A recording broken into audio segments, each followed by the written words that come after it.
Wayne Newton is 83 and still working. For many fans, this seems like a gift, another rare chance to experience Mr. Entertainment on stage. But others believe he continues performing in his 80s, not out of passion, but out of necessity. This idea has led many to wonder how an extraordinary talent like Newton, who achieved so much success, could end up facing one of the saddest late career chapters in show business. Despite being known as Mr. Las Vegas and selling out an astonishing number of shows, he somehow lost his fortune, fell into debt, and spent years shuttling in and out of court battling countless cases. His story has become a cautionary tale, yet he still manages to pick up the pieces and preserve the significance of his legacy. From the very beginning in Norfolk, Virginia, Newton was surrounded by music. Born with perfect pitch, he didn't rely solely on natural talent. He worked constantly to improve. By age 6, he was learning piano, guitar, and steel guitar. This determination was even more remarkable considering he suffered from severe asthma. His condition became so serious that doctors advised his parents to move if they wanted him to have a better quality of life. The family wasn't wealthy, and by the time they relocated to Phoenix, Newton's father was working 2 jobs just to support them. Seeing how hard his father worked pushed Newton to focus even more intensely on his music. Recognizing his drive, Newton's parents decided that if he continued performing, his older brother would have to join him both as a partner and a caretaker, since Newton was still barely an adolescent. Shortly after arriving in Phoenix, the brothers discovered a local television talent show called Lou King Rangers and decided to enter. The competition was no small task. As Newton later recalled, 2 young kids had to perform 6 shows a night, while competing against groups of 6 to 8 performers, all on a revolving stage that allowed no setup time. When the stage turned, they were instantly on. He and his brother played steel guitar and eventually won the competition, which Newton described as invaluable training. Their win attracted the attention of Tom Chauncey, the owner of KPHO-TV, who had broadcast the show. He gave the brothers their own program, Rascals in Rhythm, and became a mentor to them. On weekends, they performed in touring Grand Ole Opry road shows and appeared on ABC's Ozark Jubilee, where President Dwight Eisenhower was among the audience members. The exposure brought them more opportunities than they ever expected, all while Newton continued attending North High School. Despite his busy schedule, he thrived academically, serving as sophomore class president and joining the junior ROTC. Whatever he pursued, he gave everything he had. Toward the end of his junior year, Newton faced a life-changing decision. A Las Vegas agent had seen the brothers performing on their Phoenix TV show and decided to take a chance on them. They passed the audition with ease, impressed the agent, and were immediately signed for their first performance at the Fremont Hotel. They delivered with their usual professionalism, and by closing night, they were offered a 1-year contract to continue performing in Las Vegas. At that point, Newton chose to leave high school before finishing his junior year to pursue his music career full-time, a decision that disappointed his parents but ultimately set the course for his future. At this crossroads, Newton chose to leave North High School just before completing his junior year so he could pursue his music career. His parents weren't happy about the decision, but he was determined, and he and his brother headed to Las Vegas. The decision would turn out to be pivotal. One day at the Fremont Hotel, the agent who had signed Newton told him that Jackie Gleason, who had been on hiatus and was returning to television, was stopping in Phoenix to hold a luncheon.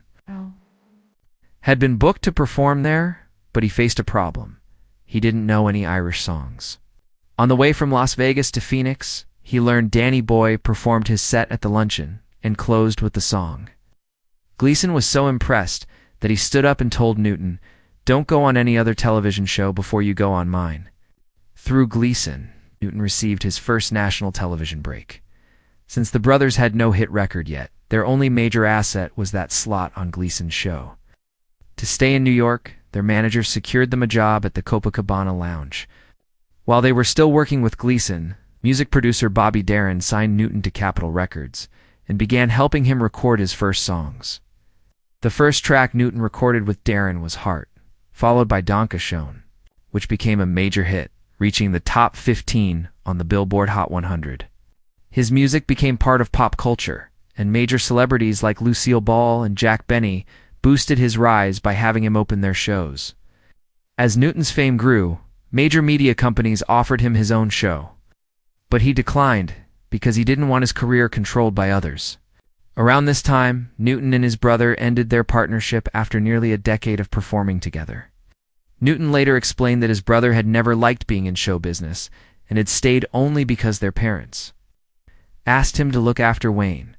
Newton told him he was old enough to manage on his own, and his brother went on to pursue a different life. From then on, Newton was on his own, and his career continued climbing. After the deaths of Elvis Presley and other major icons, a gap opened for the title of Las Vegas's biggest entertainer, and Newton was the only one who fit the role. He headlined major events and set records for the largest crowds. Many said he was the biggest moneymaker in the history of Las Vegas, bigger than Elvis or Sinatra, and that no one matched his consistent draw. Newton signed a contract to perform 36 weeks a year for Howard Hughes's Suma Hotels, which earned him enough to buy a ranch where he raised Arabian horses. But as the years passed, he became restless. He wanted more independence and didn't want to answer to a boss, not because he had issues with Hughes, but because he wanted more control over his future. Seeking financial growth, he explored business investments and became interested in acquiring the Aladdin Hotel. But pursuing this investment turned out to be far more difficult than he expected. He had never been good at managing his finances and had trusted people who didn't have his best interests in mind. He also had no taste for the business side of entertainment, which left him unprepared for the complexities of acquiring a major property. For 2 years, Newton became part owner of the Aladdin in a partnership that produced multiple lawsuits and a failed attempt to buy the entire hotel. His finances soon began collapsing. Rumors spread that Newton had turned to questionable figures people on the wrong side of the lot to try to salvage the business. These rumors appeared in the media, and Newton, furious, sued NBC News for libel, claiming they had accused him of partnering with the mafia to purchase the Aladdin. He initially won the case and was awarded $19 million in damages. But NBC appealed, and the ruling was overturned. The court decided there was no proof that NBC had acted maliciously, leaving Newton with nothing. What seemed like a simple legal loss quickly turned into something far more devastating. In 1992, Newton filed for Chapter 11 bankruptcy, attempting to reorganize an estimated $20 million in debt, much of which he said had accumulated during his battle with NBC. He also owed the IRS hundreds of thousands in taxes. Newton had counted on using the libel award to pay off much of this debt. But when that fell through, he had to find another way to recover. Near the end of the year, he teamed up with Tony Orlando, and together they opened a venue called the Talk of the Town. They believed that with their combined star power, they could easily fill the 2,000-seat space. Instead, they drew fewer than 1,000 people at most shows. They soon realized they couldn't afford the $1-to-million lease, and their problems didn't stop at finances. Newton had placed hidden recording devices in a private room shared by the partners for reasons he never clearly explained. Orlando's son discovered the devices, which enraged Orlando and destroyed the trust between them.